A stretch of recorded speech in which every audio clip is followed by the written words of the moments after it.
के सहयोग के हम इस बात को साबित कर देंगे कि हमारे भाई की हत्या फैजल खान के द्वारा और किसान कोल्ड स्टोर के मालिक डॉक्टर RS प्रसाद और कन्हैया कुमार तथा अन्य लोगों ने मिल करके जो है हमारे भाई की हत्या करवाई है। अगर हमारी हत्या होती है तो इसका जिम्मेवार फैजल खान होगा। फैजल खान और किसान कोल्ड स्टोर के मालिक। क्या लगता है कि सर FIR आपका लिया जाएगा? क्या आप अभी भी यहाँ पर बैठे रहेंगे या फिर वापस चले जाएंगे? अगर आज FIR नहीं होता है हमको न्याय नहीं मिलेगा, हमारे भाई को न्याय नहीं मिलेगा, हमारे परिवार को न्याय नहीं मिलेगा। इसी वजह से अपने भाई को न्याय दिलाना। सर पुलिस के द्वारा क्या कुछ बोला जा रहा है? हत्या हो सकती है और अगर हमारी हत्या होती है तो इसका जिम्मेवार फैजल खान होगा। फैजल खान और किसान कोल्ड स्टोर के मालिक डॉक्टर RS प्रसाद होंगे। अगर हमारी हत्या होती है तो हम प्रशासन से सुरक्षा की भी आपको डर बनी हुई है कि एकदम हमारी हत्या हो सकती है, हमारी हत्या हो सकती है और हमको जेल भी भेजा जा सकता है, फिर से हमको जेल भी भेजा जा सकता है और हम जेल जाने के लिए तैयार हैं। हम सब कुछ सहने के लिए तैयार हैं। या तो ये FIR लॉन्च हो जाए या तो ये FIR लॉन्च हो जाए या फिर हमको पटना पुलिस ही गोली मार दे। पटना पुलिस इतना मतलब ऐसा हमको गोली मार दे। सर ऐसा क्या हुआ कि ऐसी बातें कर रहे हैं? हमको अब लग रहा है मतलब पिछले 5 घंटा से हम यहाँ पर बैठे हुए, 5 घंटा से ज़्यादा समय से हम यहाँ पर बैठे हुए हैं। जब हम एक FIR दर्ज नहीं करवा सकते हैं तो हम अपने परिवार और अपने भाई को न्याय कैसे दिला सकते हैं? और जब हम अपने परिवार और अपने भाई को न्याय नहीं दिला सकते हैं तो हम जिंदा रहकर क्या करेंगे? हमको गोली मार दे पटना पुलिस, मेरा इनकाउंटर कर दे। पिछले 5 घंटे से आप बैठे हुए हैं, समस्या क्या आ रही है थानेदार को? आखिर आपका FIR थानाध्यक्ष महोदय से जाकर के आप पूछे, आपको क्या कुछ कह रहा है, क्या कॉज बताए जा रहे हैं? थानाध्यक्ष महोदय ने जो काउज दिया है उसके एवज में मैंने उन्हें BNSS 198, 199 का जिक्र कर दिया है, जिस आधार पर हमारा किताबें भी मंगाई गई, थानेदार को कानून का पाठ भी पढ़ाया गया, बावजूद इसके उनको समझ में नहीं आया। अब किस वजह से नहीं कर रहे हैं सारा कुछ बताया गया है। सारा जो लीगल प्रोविजन है, जो कानूनी प्रक्रिया है, सब कुछ बताया गया, लेकिन फिर भी SHO महोदय जो है FIR नहीं कर रहे हैं। अब आप थाने पे धरने पे बैठ गए सर? क्या बोल रहा है सर? SHO क्या बोल रहा है? SHO बोलने सीधे तौर पर जो है मतलब FIR लेने से मना कर रहे हैं। क्यों?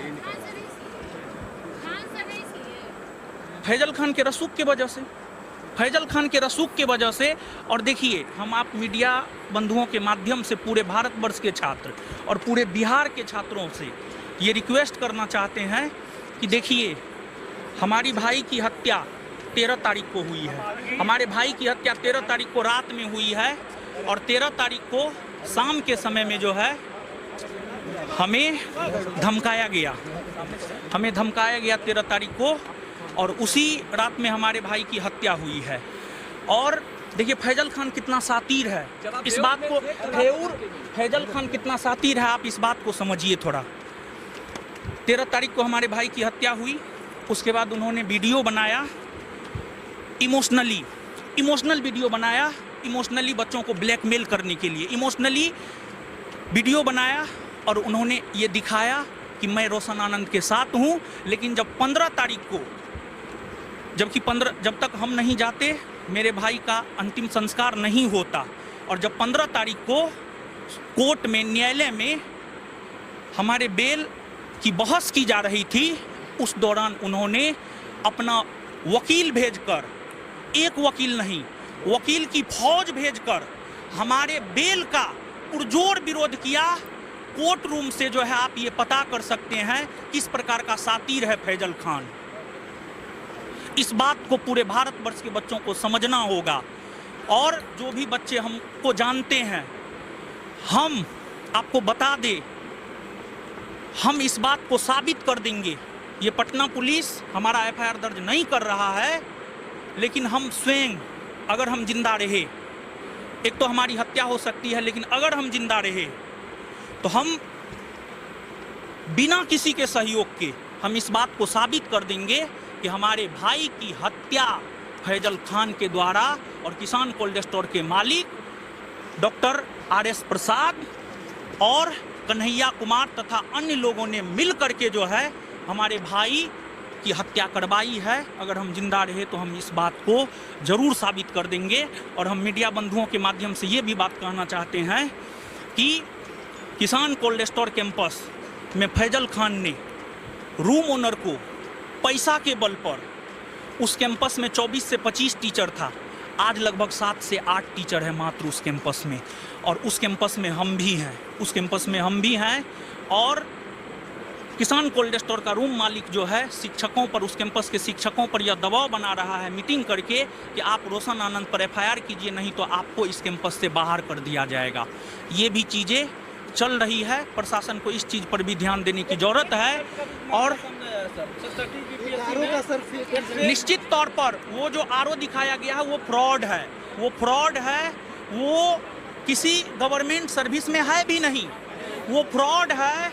और उस फ्रॉड एडवर्टाइजमेंट के जरिए 100 करोड़ का बैच फैजल खान ने बनाया है। 100 करोड़ से ऊपर का बैच जो है उस फेक आरओ या सीओ जो भी हो, आरओ के जरिए जो है 100 करोड़ का बैच फैजल खान ने बनाया है। 100 करोड़ का बैच। ये सब तो है, इसकी तहकीकात की जानी चाहिए। मुख्य सवाल ये है सर कि पुलिस आउट ऑफ लॉ जाके अगर आपका FIR नहीं लिखती तो आप क्या कीजिए? एक तो हम यहाँ पर थाना पर बैठेंगे, अगर फिर भी नहीं होता है तो उसके बाद हम कोर्ट जाएंगे। हमें न्यायपालिका पर भरोसा है। हमारा आदर्श राष्ट्रीय वाक्य है सत्यमेव जयते। जब हमें जेल भेजा जा रहा था तो हमने कहा था कि ये साजिश है हमको और ज्ञान बिंदु GS एकेडमी को बर्बाद करने का, जिसमें हम तो बर्बाद हो चुके हैं। हम सिर्फ 2 भाई थे, हमारा छोटा भाई था, उसकी हत्या हो गई है, हम बर्बाद हो चुके हैं। अब साजिश है ज्ञान बिंदु GS एकेडमी पटना को बर्बाद करने का, और हमको लगता है अब ज्ञान बिंदु GS एकेडमी पटना भी बर्बाद हो गया है। सर सत्यमेव जयते कहने वाला शिक्षक, उसको अपनी हत्या की डर लग रही है और उसका FIR नहीं लिखा जाता। ये तो आप प्रशासन जवाब दे, ये सवाल तो आप प्रशासन से करेंगे। के अंदर भी जो अटेम्प्ट हुआ था उसके लिए भी कोई कंप्लेन किए हैं? जेल के अटेम्प्ट, मेरी मनः स्थिति बहुत खराब थी। मैं किडनी का पेशेंट हूँ। पिछले 1 साल पहले आप जाकर के देखिएगा, होली के समय में जो है, छुट्टी के समय में हमारा ऑपरेशन हुआ है। हमारा एक किडनी जो है 25% से अधिक इन्फेक्टेड है। मैं जेल में लगभग बेड पर ही पड़ा रहता था। और आपको जो है उनके जो 2 गार्ड बेउर जेल में बंद थे, वो किसी और के जरिए जो है हमको धमकाने का काम कर रहे थे। कंप्रोमाइज कर लो, नहीं तो अंजाम भुगतना होगा, और हम अंजाम भुगत रहे हैं। हम बर्बाद हो चुके हैं। अब ज्ञान बिंदु GS एकेडमी भी बर्बाद ही हो चुका। हम बैठेंगे, हम अकेले बैठेंगे, हम बैठेंगे नहीं।